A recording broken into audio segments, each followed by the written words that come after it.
The first rider came over the wash at 3 in the afternoon, and Ellen Crane was at the chalkboard with her back to the window when the small voice of the Hollis girl said, plain as a struck bell, "Miss Crane, there's a man on the ridge, and he has a rifle across his saddle." Ellen turned. She did not run to the glass.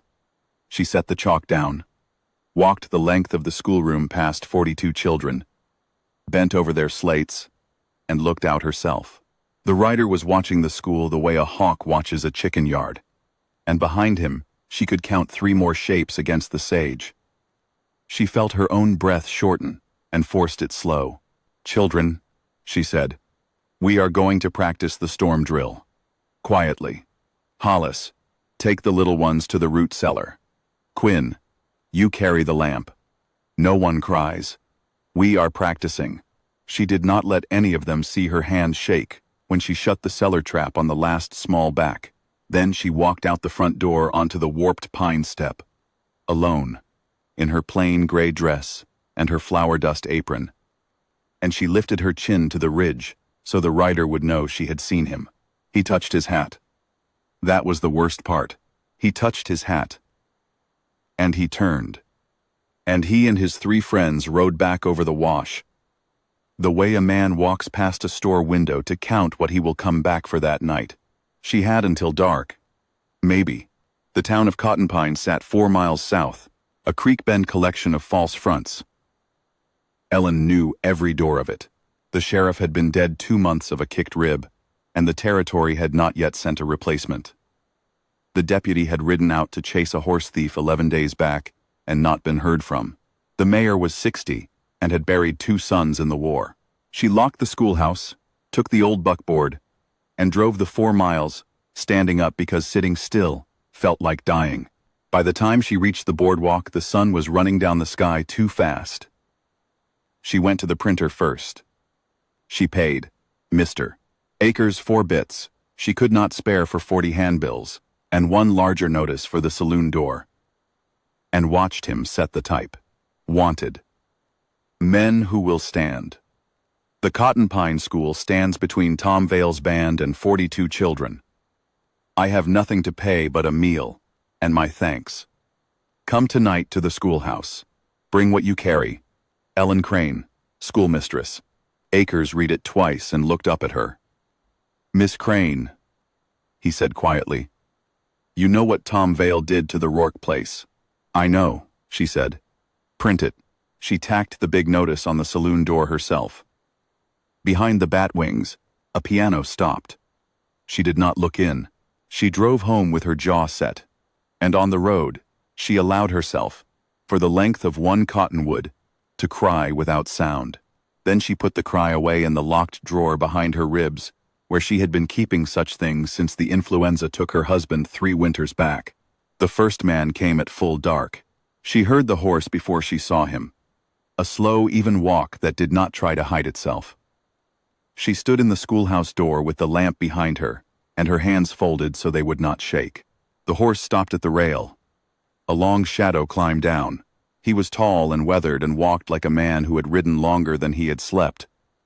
And when he came into the lamp yellow, she saw a faded blue cavalry blouse under a duster, with the chevrons unstitched and the dark threads still showing where they had been. "Ma'am," he said. He took off his hat. "Corporal Beck Hollander, late of the 6th. I was in town for a horseshoe. I read your notice. Mr. Hollander. Beck'll do. Beck." She let out a breath she had not known she was holding. "I have coffee and beans on the stove. There is no money." "I did not come for money." He stepped past her into the schoolroom and looked the place over the way a man looks over a piece of ground that will have to keep him alive. He counted windows. He looked at the door. He put his hand flat against the wall above the bench and pressed. "Pine," he said. "Single course. A rifle ball will go through this wall, and out the other side, and find a child 2 rooms away. You have a cellar? Root cellar. Under the trap. Anything thick? There is the schoolmistress's quarters in back. The wall to the cellar is sod, 2 feet thick. The teacher before me built it for the cyclones. Then that is the wall we will put the little ones behind. He said it as easily as he had said his name, and Ellen, who had been holding herself upright by the bone alone since the rider on the ridge, felt her knees soften with the unfamiliar weight of a man saying, "We." The second came on foot, a stocky Mexican drover with a battered carbine and a saint's medal on a thong, who said his name was Tomas Espina and that he had been driving a herd for the Pearson outfit until last week when Pearson had not paid him. He looked once around the schoolroom and said, in good plain English, "How many shooters do you have, Corporal?" "You and me, so far." "Bueno," Espina said, and went outside to look at the wash. The third came in two of them, a father and a grown son. The father was Reverend Asa Donegal, who preached at the Methodist meeting house on Sundays, and who carried a Sharps buffalo gun he said had belonged to his brother at Antietam. The son, Jonas, was 22 and lanky, and did not say a word, but unwrapped from a roll of oilcloth a beautiful, slim, custom-made target rifle with a fluted forend and a hooded sight. "Jonas builds them," the Reverend said, by way of explanation. "He does not preach." The fourth was the blacksmith from over by the wagon yard, a wide, quiet man named Olin Voss, whose stutter had kept him from being made to fight in any war, but whose forearms were the size of a child's leg. He brought a sledge and a great long pry bar and a sack of nails and said, I can put up a shutter on every window before dawn." "Then do it," Beck said, and Voss went to work and did not stop for 6 hours. The fifth and sixth came together in the cold hour before midnight, the wash-water blue light, when a person stops being afraid and just becomes tired.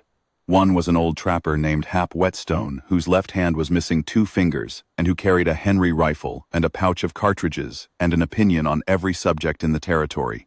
The other rode behind him and dismounted without speaking. He was a slim, dark, unsmiling man in worn buckskin with his hair in 2 long braids tied with red wool. And he stood inside the door and waited until Ellen looked at him directly. "My name is Two Owl," he said. "I am Pawnee. I scout for the army when they ask. Tom Vale killed 3 of my cousins last spring. I came because of your notice, and because of them. Tell me where you want me." Ellen swallowed. "Where do you want to be?" "On the roof," he said. "Before the moon goes down." "Then please be on the roof." He inclined his head, picked up his rifle, and went. The 7th did not come until first light, and when he did, he came on a borrowed mule with a bad limp, and the sight of him almost broke Ellen because she had taught him his letters in this very room 9 years ago, when he was a thin, barefoot boy named Wesley March. Now he was a thin, barefoot man, and he had a shotgun on his shoulder and his mother's old Bible in his belt. And he looked at her with the same patient gray eyes and said, "Miss Crane, you taught me to read. I came to stand. 7 men. 7 rifles. Counting Voss's sledge as a kind of rifle, which Beck did. 7 strangers braided together in the slow hours of one long night around a stove and a coffee pot and a map. Beck had drawn in chalk on the back of Ellen's reading primer. They argued. The Reverend wanted to pray over the door. The trapper wanted to set the wash on fire. The Pawnee wanted to know what was upstream. Espina wanted Voss to nail iron strap across the door hinges. Wesley wanted to know what Ellen needed him to do. And Beck wanted to know what Ellen wanted to do herself. She had not been asked that. Not all night. Not in 3 years. The question sat in her chest, like a swallowed coal. "I want the children alive at sundown," she said. "I want this schoolhouse standing. I want Tom Vale to ride away from this town and never come back." "All right," Beck said. He folded the primer map and looked around at the other 6. "Then, that is the order." The raiders came at 12 minutes past 9, 10 of them down the wash in a column of dust, and Tom Vale himself rode in front, with his coat open, so the town could see the 2 pistols crossed at his belt. He did not expect a shuttered building. He did not expect a Pawnee on the roof. He did not expect Reverend Donegal's Sharps to crack from the bell tower a half-mile south and snip the hat clean off the head of his second man without touching the man. He did not expect Hap Whetstone's Henry to walk a line of warning bullets across the dirt in front of his horses. or Espina to step from behind the rain barrel with his carbine already shouldered, or Voss to step out of the smithy unhurried with a great hammer in each hand. He sat his horse and considered, the way a man considers a poker table when the deal has gone strange. "Schoolmarm," he called. "Come out and we will talk." Ellen did not come out. Beck did. He walked into the open space in front of the schoolhouse with his rifle held low across his body, the way a working man carries a tool, and not the way a soldier carries a weapon, and he stopped at a distance where any of the 6 other shooters could see both his hands and Vale's. "Mr. Vale, soldier boy, you and your boys turn that column around and ride south, and we have no quarrel. The school teacher does not want you killed. She wants you gone. You and I both know which of those is the bigger mercy." Vale laughed, not pleasantly. 42 children, Corporal. You really think 7 of you can stand off 10 of us? 8, Beck said. He did not look up. The shutter on the second window of the schoolhouse cracked open 1 inch, and the long blue barrel of Jonas Donegal's target rifle slid out, steady as a clock hand, and the small, bright circle of its hooded front sight settled on the breastbone of Tom Vale and did not waver. 9. Beck added quietly, "If you count the Pawnee. And you should." There was a long moment in which nothing happened that anyone could see, but a great many things happened that no one could see. In the chests of 10 hard men who had ridden a long way for a small town and were learning, in the space of a held breath, that the small town had teeth it had not had the day before. Tom Vale spat into the dust. "Schoolmarm," he called once more, louder. "You cost me a morning. I will cost you more if you come back."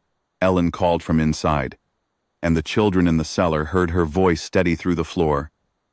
And one of them, the smallest Hollis, would later tell her mother. That was the moment she stopped being afraid.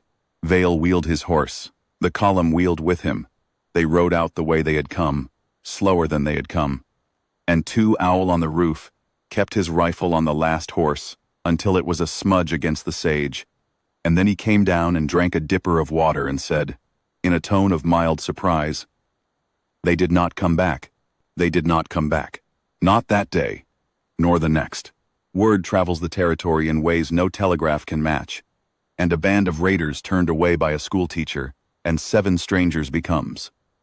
By the time the story crosses a single county line, a band turned away by 20 rifles and a Gatling gun.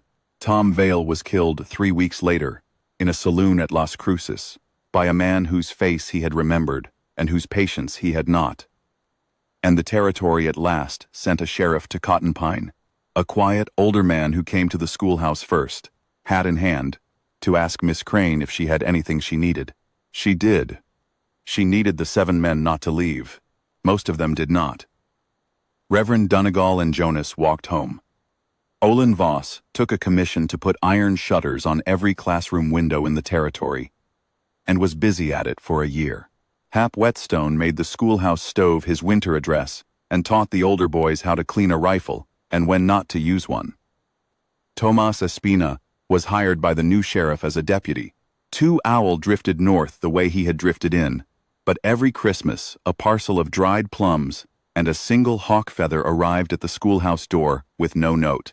Wesley March stayed and married a girl from the River Road and named their first daughter Ellen.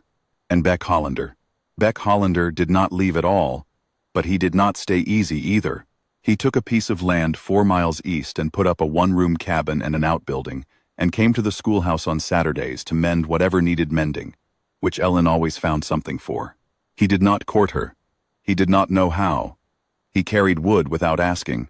He sat on the warped pine step at noon, while the children ate. And he ate beside her, and they spoke of small frontier things, a calf, a leaking sluice, the price of nails, until one evening, late in October, with the cottonwoods gone gold, and the children long since walked home, he set down his tin cup and said, without looking at her, "Miss Crane, Beck, I came that night because I read your notice, and I had nowhere else to be. I have stayed every day since, because I do not, any longer, wish to be anywhere else." Ellen looked at her own hands. They were not shaking. They had not shaken in many months. Mr. Hollander, she said, I have been teaching 42 children to read and write and add their figures. And I have been doing it alone for 3 winters. And I have not, in those 3 winters, allowed myself to want a single thing for myself. I am out of practice. Take your time. I do not need it. I have wanted you to ask since the morning Tom Vale rode away. He turned his head then, slowly, the way a man turns when he is afraid the thing he hopes is true might startle and bolt. Then I am asking. Then I am answering yes. They were married by Reverend Donegal in the schoolhouse a month later, with all 42 children in the benches and the 6 other men along the back wall in their best shirts. Hap Whetstone, weeping into his beard, 2 Owl down from the north with a braid of sweetgrass for the door. Jonas played a slow fiddle his father had not known he could play. Voss managed, without stuttering. Look at her. And Espina crossed himself. And Wesley March stood at the door as witness. It was not a large wedding. There were 42 children and 7 men, and 1 woman and 1 corporal late of the 6th, and 1 schoolhouse that had stood when it might not have, and a small town behind them that had, on a single afternoon in September, decided to be the kind of town that stood. When Ellen Crane Hollander wrote it down in the front cover of her primer that night, in the careful schoolteacher's hand she had used to set the wanted notice 3 months earlier, what she wrote was not a list of what had been done, or who had done it. What she wrote, in ink that did not run, was this. 7 men answered a notice no one was meant to answer. They became a family. The children are alive. The door held. The teacher is loved. Praise be. She closed the book. Outside, in the cottonwoods, the wind moved like a hand laid kindly on a tired shoulder. And inside the schoolhouse the lamp burned steady. And on the warped pine step, her husband sat cleaning a rifle he had not, in the end, needed to fire, and waited for her to come out and sit beside him in the gentle frontier, dark.